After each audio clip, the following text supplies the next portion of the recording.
But yeah, that comes back to the whole point of that Super Sentai episode. Exactly, yeah, we're always circling back around. You're doing it because you wanna.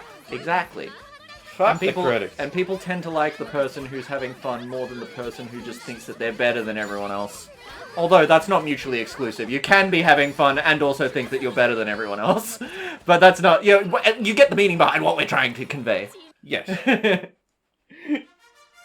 Some things are not mutually exclusive. You can be a good person and also occasionally be an asshole. Yeah, What up? my brain. My brain! Thinking of topic. Oh shit, what the hell? What?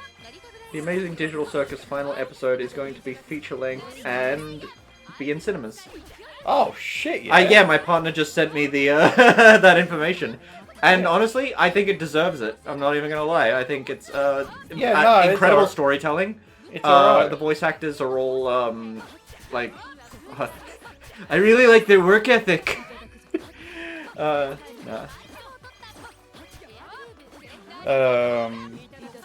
Oh, I'm trying to think about stuff. Oh, okay. Goldship and McQueen. Well, McQueen is Goldship's grandfather. Oh yeah, I see. Which is funny because people kind of ship them together, and I'm sitting there thinking about the horse lore, and I'm like, What the hell? I tried to type into Google Umamuse backstories, and one of the autocompletes was Umamuse backshots. Oh no! Oh! What the hell? What's wrong with the internet? We don't have enough. I found a post that said, "Who has the saddest story in Umamuse, and why is it King Halo?" Huh? The one scene where King Halo wins a race and the camera changes to a crying Special Week who is incredibly sad and crying about the fact that she can't fulfill her promise to her mothers of becoming the greatest Uma of all time. That scene came out of nowhere and it hit me like a truck kun. But they didn't say kun. Yeah. Seriously, it has been days since I finished King Halo's career, but this little scene lives rent-free in my head. My favorite part about that scene was realizing how devastated Speh was. King pulled her trainer away from the track so that the cameras would follow her inside. King wholeheartedly cares about the people who stuck by her and chose to preserve the dignity of her close companions instead of relishing the full glory of being a Derby champion. What do you think the saddest backstory is? Okay, what's it? Oh, she's got a superstar! The rainbow one. I forgot her name. Give me a second. That's okay. Give me a second. It's... Rice Shower. Yeah. Basically, Rice Shower won a whole bunch of races, and people hated her for it because she was marked as the career killer, basically, or dream killer. Because, how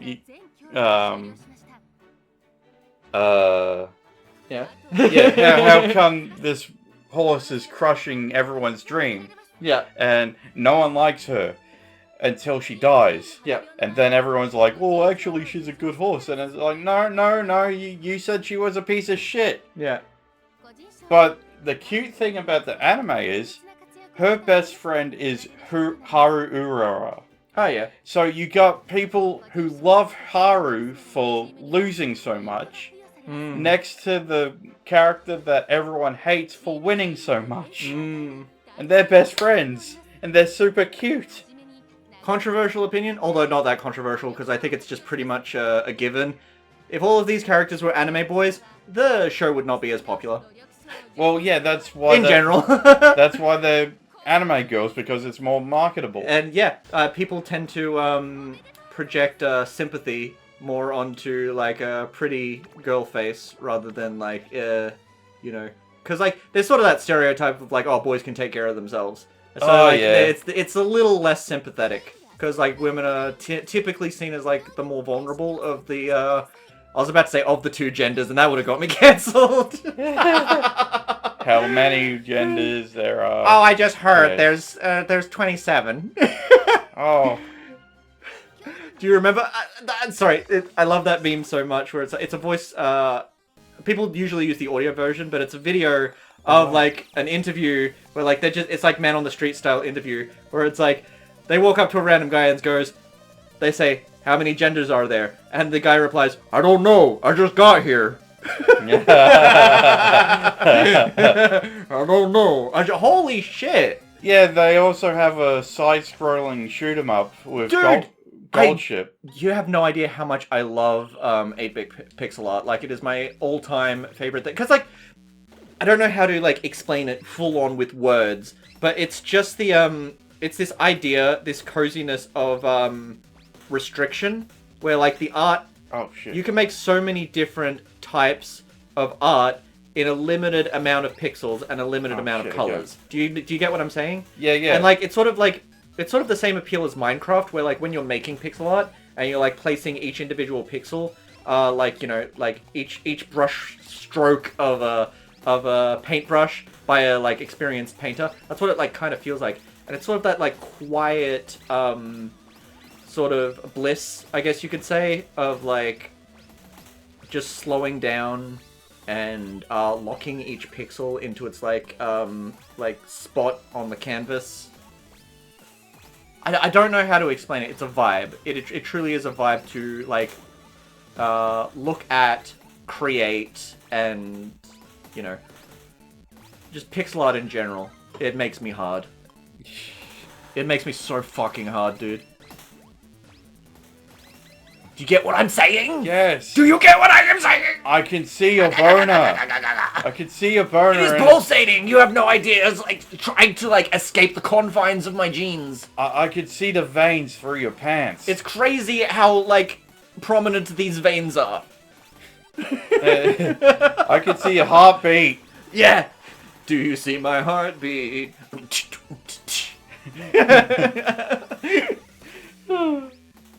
If you have a boner that lasts longer than 4 hours, you are a real Chad.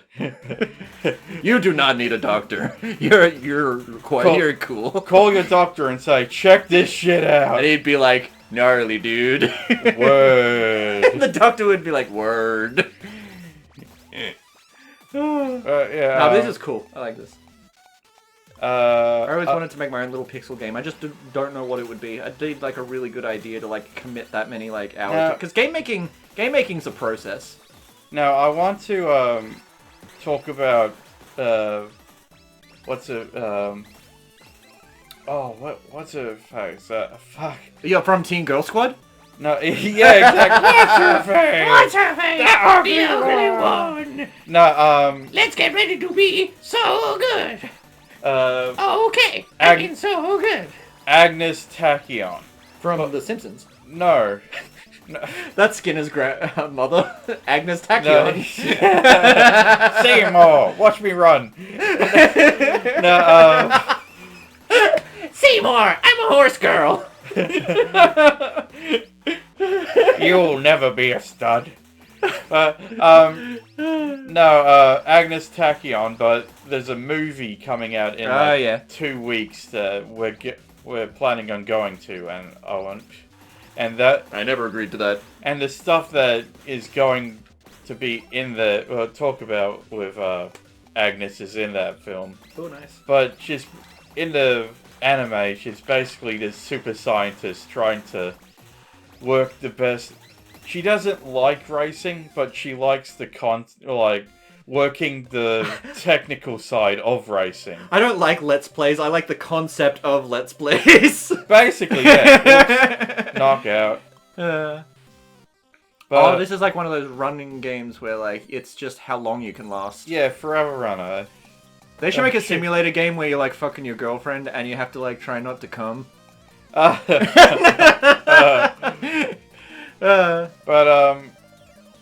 crap. Guess what? First, no. Oh, we'll just redo this one. Okay. Yeah, no, her whole thing is she doesn't like racing, but she wants to figure out the technical side so she can become the fastest runner on Earth. Yeah. That. But in real life, Agnes, or Tachyon, you don't just call her Agnes because there's also other Agneses. Yeah.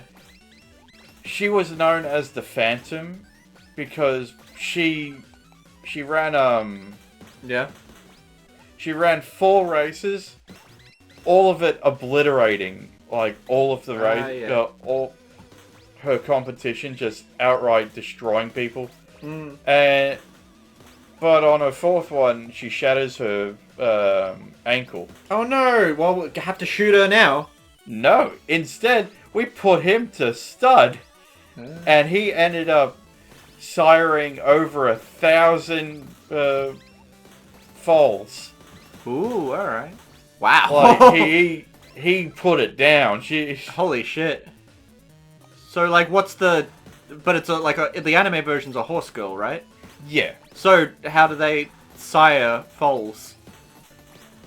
No one knows. Like, not even the anime knows. It just happens. Oh no. Like... They just, like, spawn?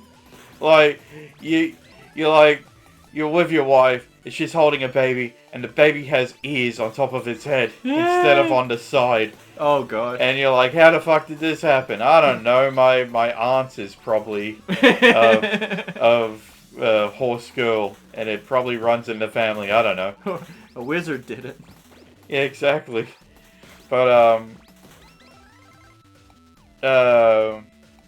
Gold Ship is insane, both in the series and outside. She is just purely insane. I like how the main screen has like sort of NES style graphics, but like the top has sort of that monotone Atari thing going on. If you know, if you get what I'm saying.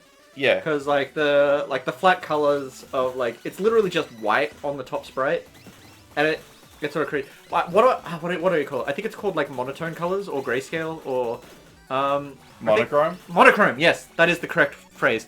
I love pixel art that's basically just like different shades of the same color to create sort of the illusion of... Because like that's the thing, is on limited like old 8-bit sprites, rather than using multiple different colors, you use different shades of the same color so you can add more detail to the sprite. And the Game Boy did that like super effectively. So like instead of like you having like a blue color and a yellow color, you have like 2 shades of blue. So like you can like add detail to the sprite to make it look like, you know, really detailed. Yeah. And I love that shit. I do that a lot with my sprites.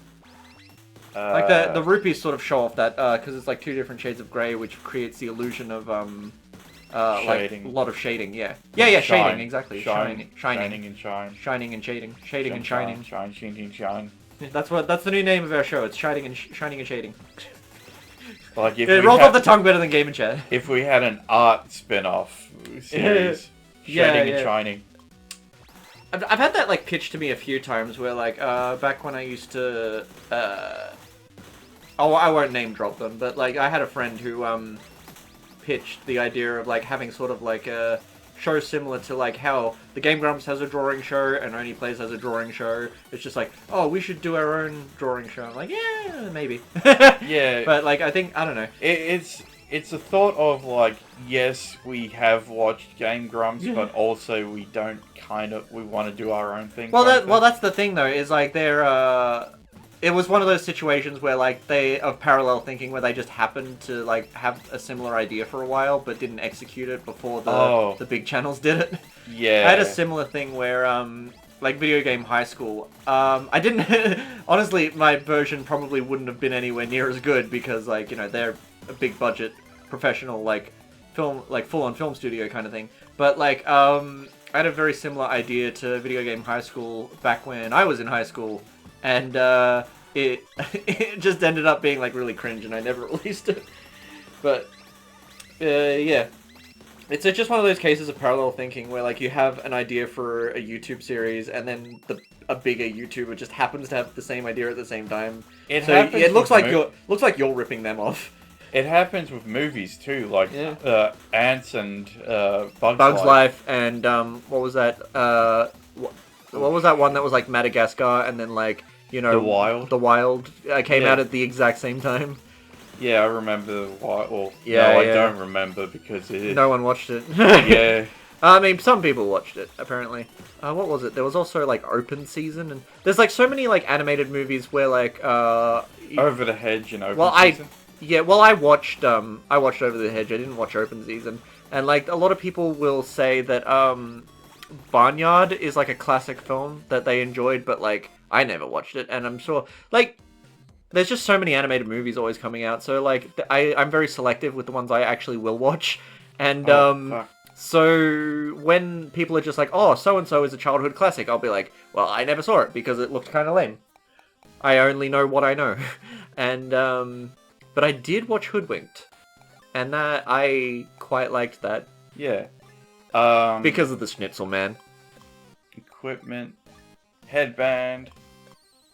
Oh. There's a couple of these animated are movies. stats. There's a Cool. couple animated movies that I'm curious about that have, like, come out in the past, week, I guess. There's Goat, Oh, Goat, which yeah. is like animated by the same people as Spider-Verse, and apparently there's a shoot, I don't want to get it wrong. I think there's a movie about these Filipino friends. Oh, yeah. And they get like The transported- Forgotten World. Yeah, the Forgotten World. So basically, it's a very interesting premise behind it, where they It's basically sort of an allegory for foreigners who come to America and they're forget said themselves. well it's like the longer you live in a place that's foreign to you, you start to lose your sense of identity or your like your Yeah. origins.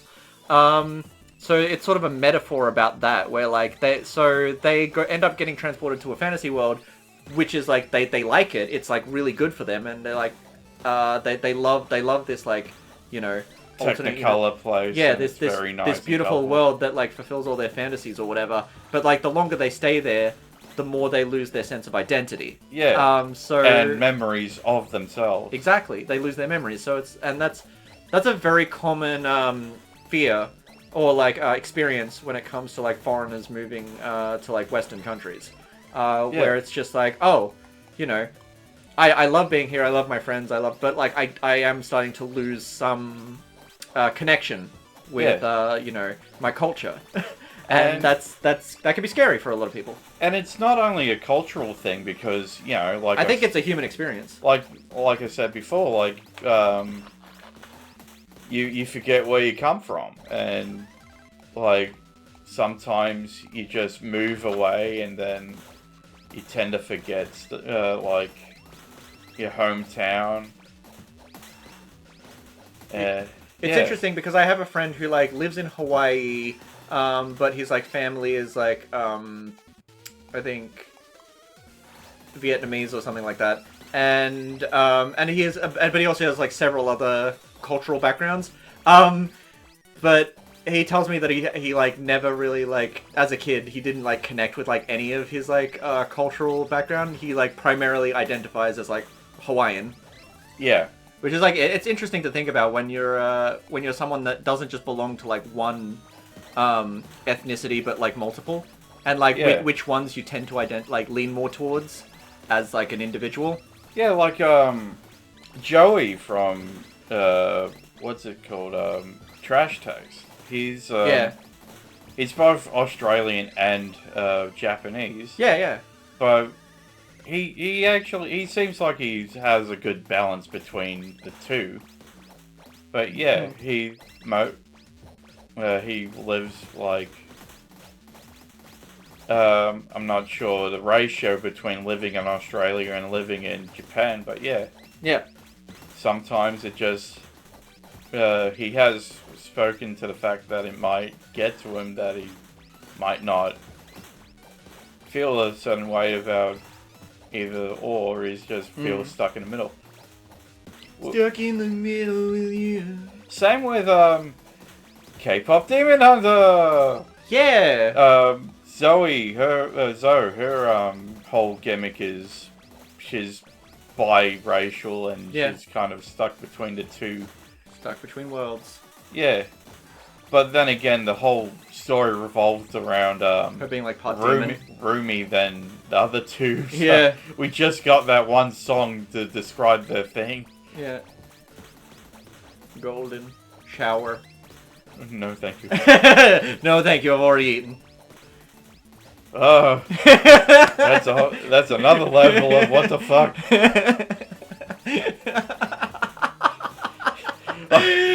That reminds me of this. I think it was either a TikTok or like it was a clip of this guy at work. He drops something in front of his workmate, and his workmate's like, "You gonna pick that up?" It's like, "What?" It's like, "Oh, you want to start something?" It's like, "Well, what are we doing?" "Well, it's whatever." "Well, I'm gonna get naked either way, so I just want to." No, it was like, "Are we fighting or fucking?" It's like, ugh. It's like, because I'm getting naked either way. I just want to know the trajectory.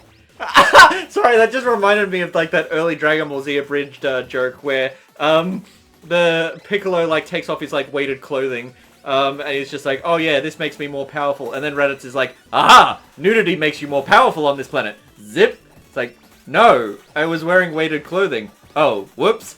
Zip. Oh no. Get away from me.